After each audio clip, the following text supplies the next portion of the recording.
in collaborazione con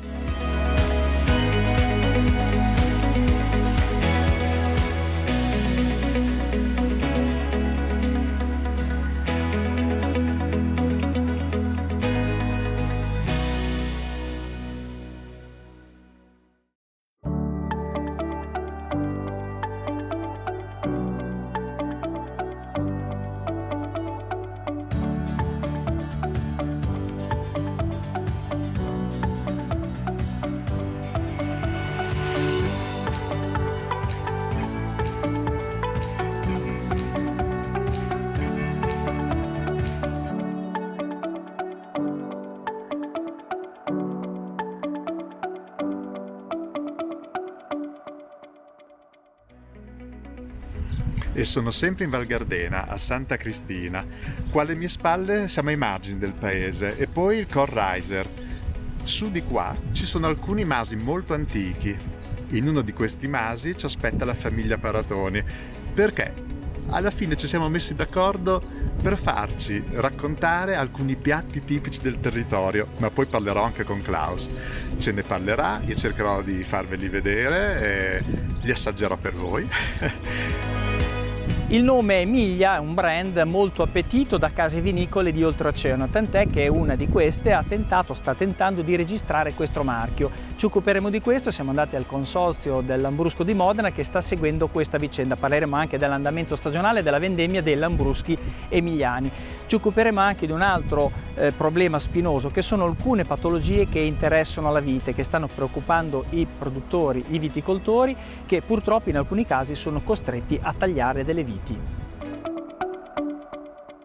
Le nostre montagne, le bellezze della natura, il turismo che riprende e allora una bella giornata che andiamo a trascorrere direttamente a Santa Cristina di Val Gardena, ma è anche una bella storia perché qui Klaus e Gemma offrono ospitalità nell'antico Maso Paratoni a 1600 metri di altezza con una cucina tipica ladina e vista panoramica sul Sasso Lungo, montagna simbolo della Val Gardena. Il racconto è affidato al nostro Pier Davide Lucarini. Ed eccoci, siamo nel maso di Klaus e Gemma che ci hanno ospitato per raccontarci un po' di storia del loro maso e poi con Gemma andremo anche in cucina a far vedere qualche piatto, vero? Ci farei vedere qualche cosa. Certo. Ma raccontami un po', il Maso Paratoni è sempre stato di famiglia, mi dicevi, vero?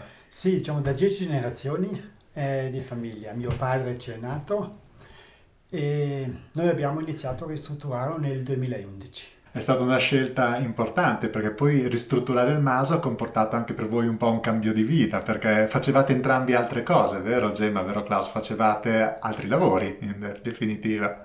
Cosa facevate? Io lavoravo come collaboratrice pedagogica nell'asilo. E tu Klaus invece mi dicevi che un lavoro bellissimo. Io facevo lo scultore. Scultore del legno? Del legno, sì. E comunque sempre vivevate sempre comunque qua in zona, eravate sempre qui vicino, però il salto c'è stato lo stesso perché vi siete buttati in questa appunto avventura bellissima, ma di ristrutturare un vecchio edificio. A questo avete unito il fatto di avere creato una nuova attività. Era proprio quello che... Sì, ci stava a cuore, quello che pian piano, passo dopo passo, è diventata questa attività. Neanche, sì, l'idea c'era, però non sapevamo come realizzarla. E facendo, pian piano si vede. Dunque è stato un inizio in realtà quasi che è nato da sé, non era neanche stato da subito pianificato tutto per com'è adesso, è stato fatto quasi un passo alla volta, volete dirmi? Sì. Gradualmente. Un passo tirava l'altro. All'inizio sì, c'era bisogno di ristrutturare, poi si aggiungeva sempre un'altra idea, facciamo così, pian piano siamo arrivati a questa attività. E avete i figli anche che vi stanno seguendo, vi aiutano anche loro per quanto possono, insomma sono un po' qui con voi che tengono dietro l'attività di ricezione, no? di ristorazione, vi aiutano ai tavoli, mi dicevi? Sì, sono in casa tutti e tre a turno, alla sera ci aiutano e anche di giorno. In più avete del bestiame, avete qualche capo di... quanti capi bovini avete? Abbiamo 3 capi bovini, 3 mucche da latte e al momento anche 3 vitelli.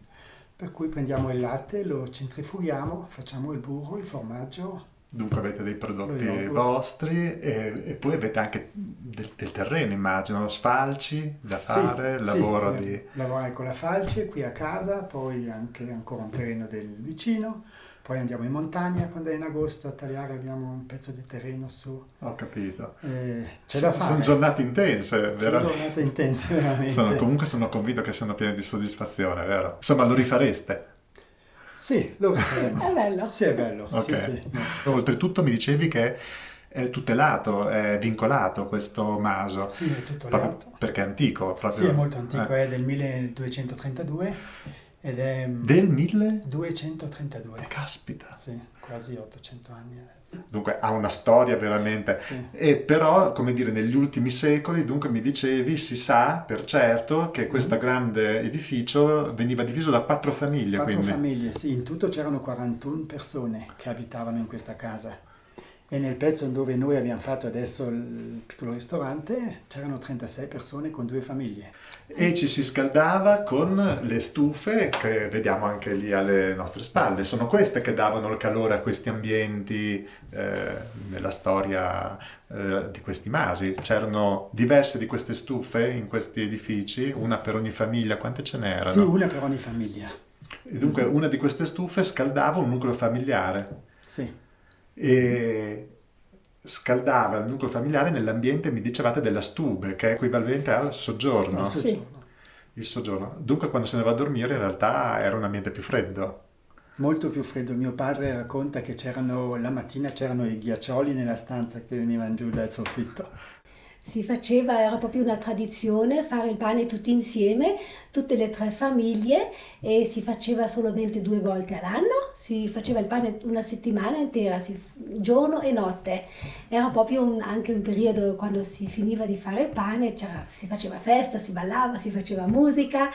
E mio suocero spesso mi raccontava come uno aveva le tavolette di legno, uno aveva le pezze, uno aveva le pale, così si aiutavano l'un l'altro, e c'era proprio tutto il rituale. Iniziava la prima famiglia, la seconda famiglia, la terza famiglia, e era una festa e un lavoro pesante.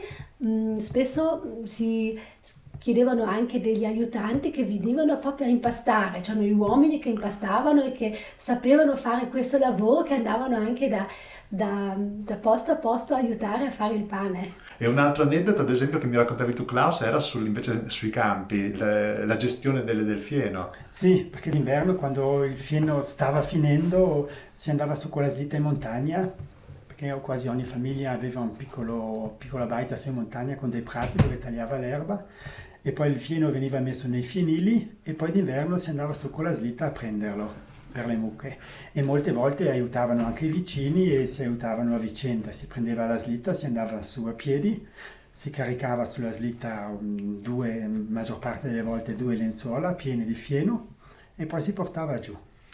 Klaus, questo è un libro che raccoglie tante vecchie foto qua della zona di Santa Cristina, dove c'è il vostro maso. Ad esempio in questa foto lo vediamo, il maso è questo qui, vero? Sì, è questo qui, sì, questo è il maso dove ci troviamo adesso. Questa foto è del 1940 e si vede, diciamo, mancavano tutte le case intorno. C'erano i campi dove c'era il grano, patate. Gemma, Klaus, siete gentilissimi, che dirvi. Io vi ringrazio per l'ospitalità. Adesso rapisco Gemma che andiamo in cucina per vedere qualcuno dei vostri piatti, e poi io in realtà domani sera vengo anche ad assaggiare. Dunque, insomma, ho una doppia fortuna. Dai, va bene. Allora, andiamo in cucina e parliamo dei tortelli agli spinaci.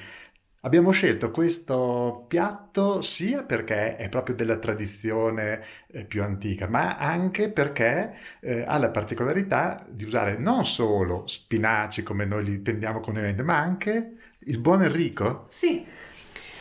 Cos'è questa? È un'erba spontanea, mi raccontavi? Sì, è un'erba selvatica che cresce qua nei prati, e c'era proprio l'usanza, soprattutto la domenica si andava a raccogliere il buon Enrico, si condiva e si facevano i tortelli al buon Enrico, che ha un sapore un po' più amaro che gli spinaci. Ho capito. Allora, noi ci siamo messi un po' avanti perché abbiamo già realizzato l'impasto e il ripieno, no? Sì. Dove ci sono gli spinaci. Come è realizzato l'impasto? Quali sono gli ingredienti di questa? Qui ci ho messo la farina di frumento, la farina di segale, un uovo, poco uovo, un po' d'olio d'oliva, un po' di burro e sale. Semplice semplice. Perfetto. Dunque si va a stendere questo impasto per ottenere una sfoglia, quindi. Per ottenere una stoglia sottile sottile e anche una variazione con i crauti. D'inverno soprattutto si facevano con i crauti. Ah, ok. Quando non era disponibile lo spinacio. Sì, Perché mi dicevi poi quando i prati sono giunti al momento dello sfalcio non si apre neanche il buon Enrico perché No. fa parte delle erbe del prato. sì. L'abbiamo già detto, sì, vero che quali sono i cereali e farine, di che cosa sono composti? Frumento e segale, 2/3 frumento e 1/3 di segale. Così la pasta col segale diventa un po' più elastica. Un po' d'olio e un po' di burro, sì. Ah, ok. Oppure si può anche mettere invece dell'olio la panna. Quello sì, si usava anche. Ecco, adesso la sfoglia è fatta. È sufficientemente sottile, imperfetta, non c'è nessun buco, si vede che c'è l'abilità di chi ama la cucina. Adesso questa è la grandezza, adesso taglio i tortelli.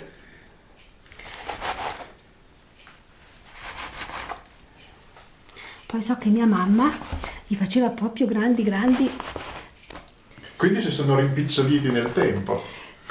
Sì, sì. O c'è chi li fa ancora? Voi in famiglia li fate ancora così No, grandi? li faccio piccoli, forse più comodi da friggere, da... Sì, da muovere. Sì. Qui c'ho adesso gli spinaci e il buon Enrico. Come li avevi preparati questi? Sono lessati? Sono lessati, poi si fa il soffritto con cipolla, aglio, burro e si mette un po' di farina e un po' di latte, perciò diventa un po' bianco così. Diventa E cremoso. Sì, Sì, cremoso. Per amore proprio di questi luoghi, ma della cucina, no? Da parte tua mi dicevi che c'hai questa passione per quello che è la preparazione dei cibi secondo la tradizione, che l'hai sempre avuta questa passione. Sì, mi sono affascinata proprio dai piatti tipici, piatti antichi. Penso che ti dia soddisfazione, vero?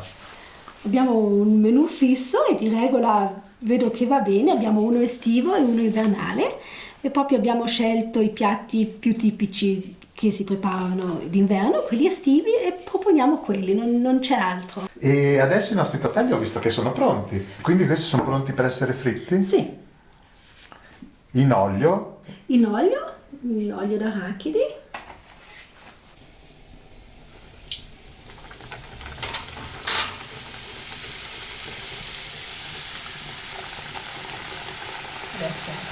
Adesso È stato come dire di prova. Ho capito. Hai verificato che la temperatura dell'olio è giusta. esatto, adesso